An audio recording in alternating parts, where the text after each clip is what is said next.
In this UiPath Level 1 course, I'll teach you everything you need to get started with robotic process automation today.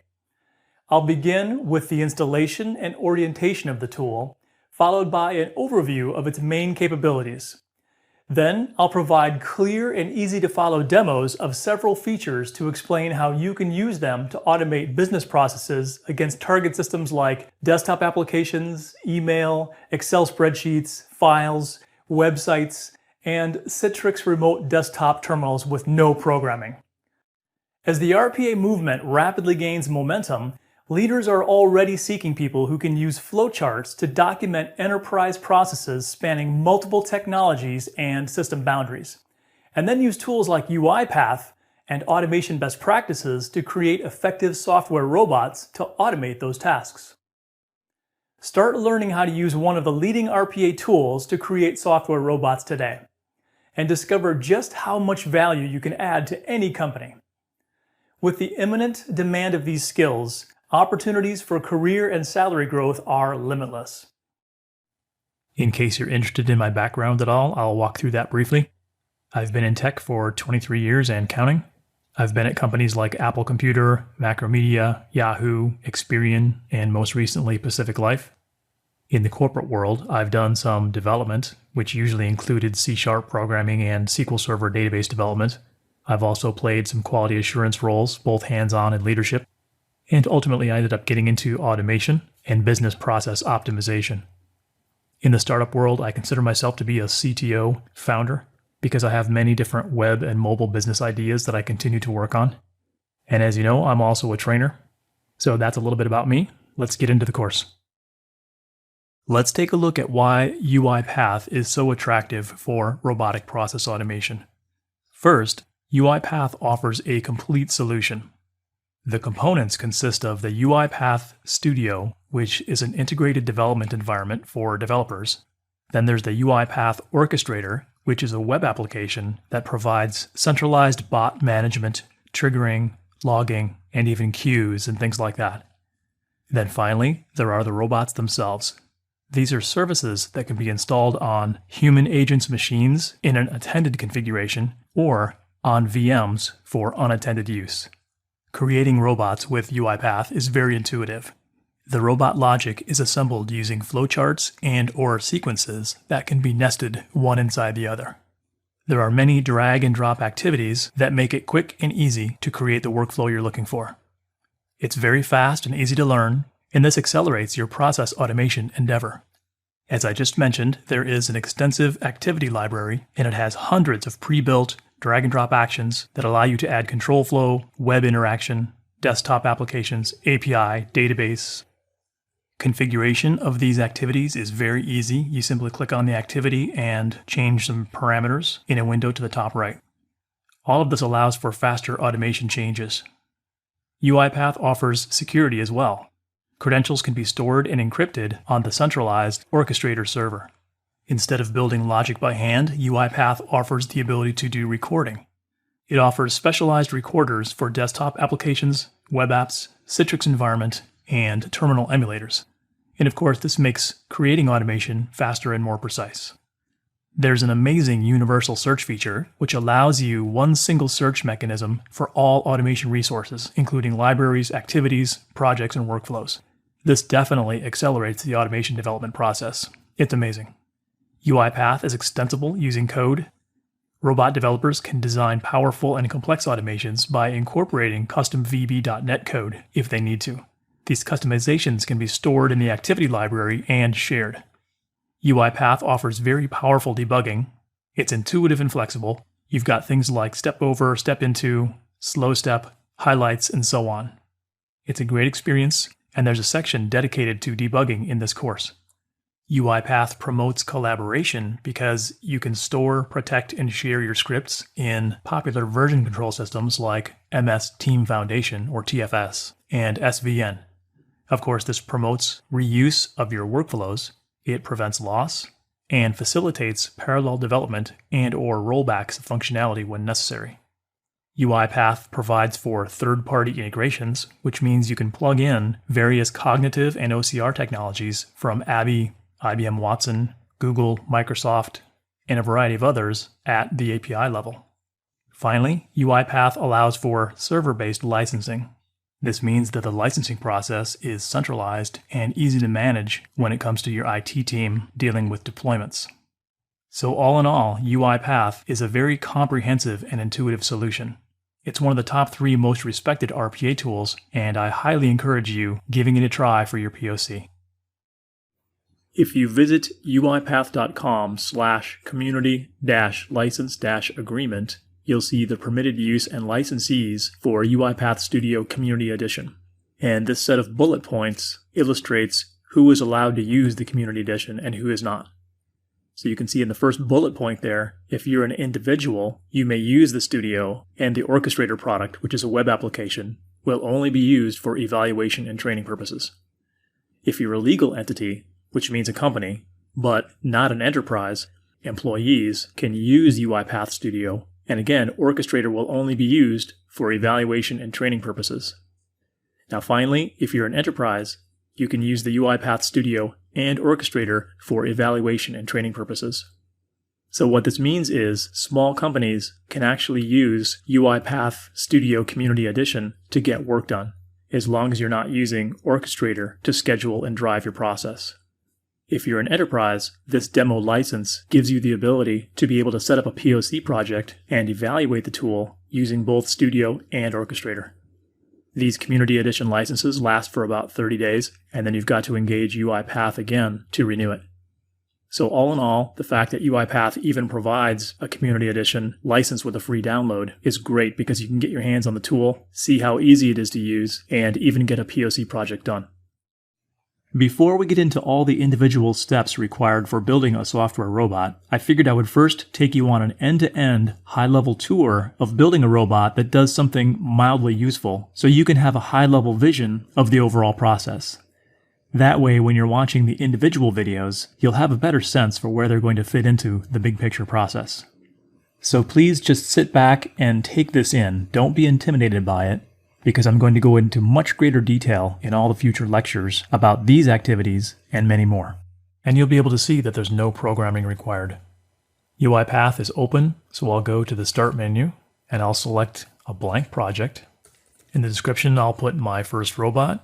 I'm going to save the output in my C drive in a development directory, followed by a UiPath directory, and I'll name it my-first-robot. So that the robot has something to do, I'm in my C drive here, and I'm going to create a new directory called robot-files, and inside there I'm going to create 3 text files. I'll call it doc1, doc2, and doc3. And all my robot is going to do is to open each of these files and let me know if it finds any text inside one of them. So the robot doesn't know this, so I'll type in "you found me" inside this text document. So right now, doc1 is empty, doc3 is empty, and doc2 has some text in it. And we want the robot to examine all 3 of these documents and let us know if any of them have text in them. It's obviously a very simple example, but I want to keep this video short and you'll get a great idea of how the tool works. The building blocks of every robot are these things called activities. And you can see in the center here we've got a panel in this main document here, and it says drop activity here.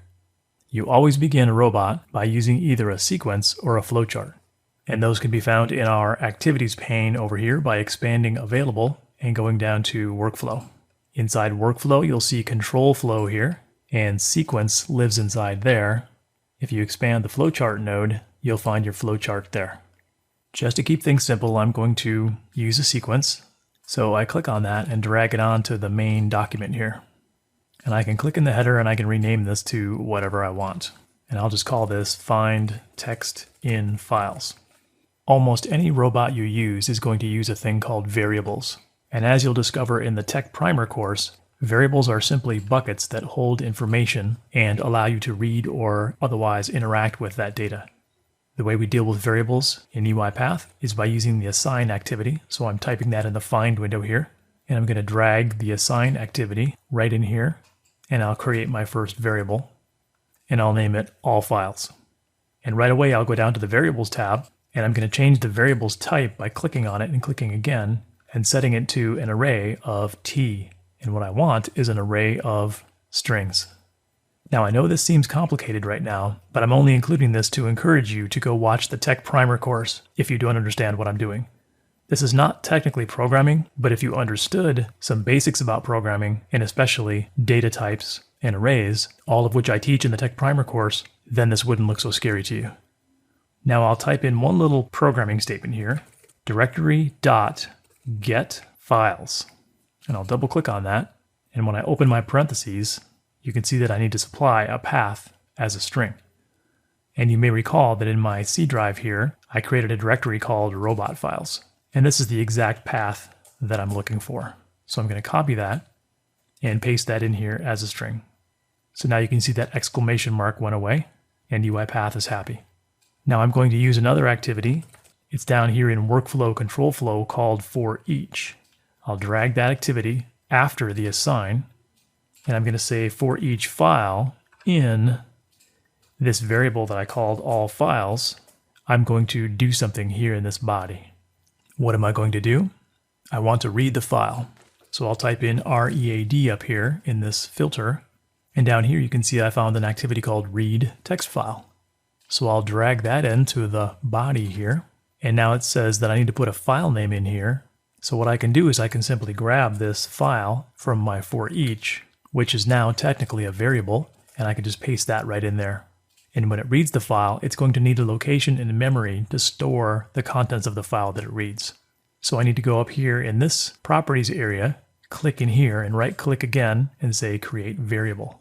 And I'm going to name this variable file contents.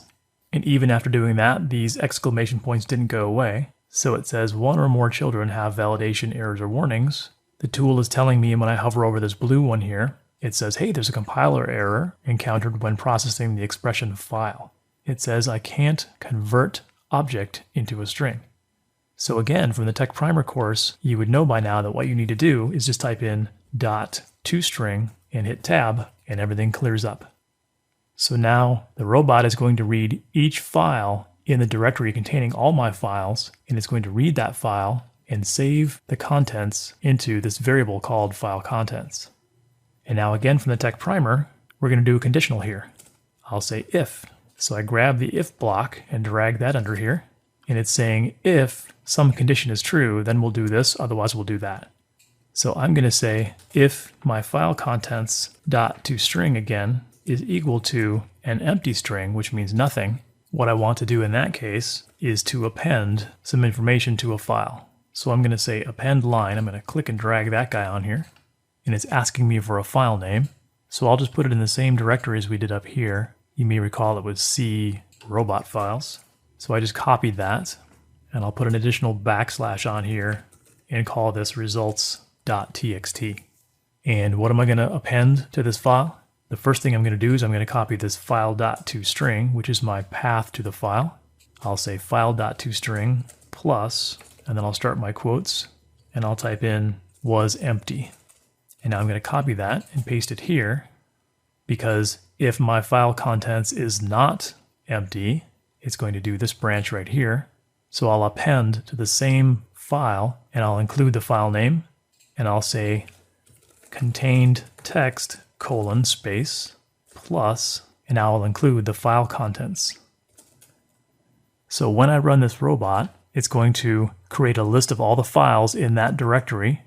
It will loop through each one of them, read the text file. If the file is empty, it will append the path of the file and say was empty.